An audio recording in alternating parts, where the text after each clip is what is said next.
অভিযোগ cyber bullying ছাড়াও আরো আচরণবিধি সহ নানা রকম অভিযোগ প্রতিনিয়তই ডাকসু নির্বাচনের আমরা শুনতে পাচ্ছি এবং বিভিন্ন প্রার্থীরা একে অপরের পাল্টা অভিযোগ করছেন।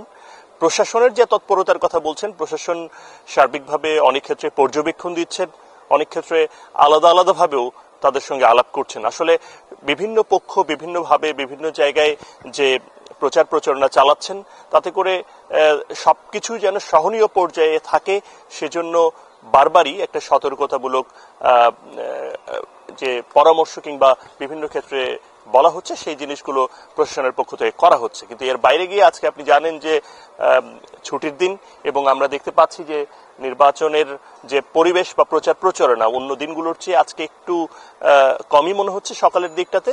আপনি জানেন যে সকাল থেকেই নির্বাচনী যে প্রচার প্রচারণা, পরিবেশ পরিস্থিতি সার্বিকভাবে এগুলো আমরা আরো যতটা গতিময় দেখি ততটা আজকে দেখা যাচ্ছে না। সকাল থেকে এখন পর্যন্ত আমরা মধুর ক্যান্টিন কিংবা ডাকসু নির্বাচনের যে ডাকসু যে ভবনটি রয়েছে তার আশপাশের যে এরিয়াটা, সেই ক্যাম্পাসে আমরা যে প্রচার প্রচারণা দেখি সেটা কিন্তু আজকে এখনো পর্যন্ত দেখতে পারিনি। কিন্তু আপনি জানেন যে প্রচারণারও বাকি আর একটা দিন, খুব একটা বেশি সময় নেই, খুব অল্প সময়। তারপরেও এই যে প্রচার প্রচারণার যে ব্যস্ততার যেটা আজকে যতটুকু শোনা যাচ্ছে সেটা ক্যাম্পাস কেন্দ্রিক।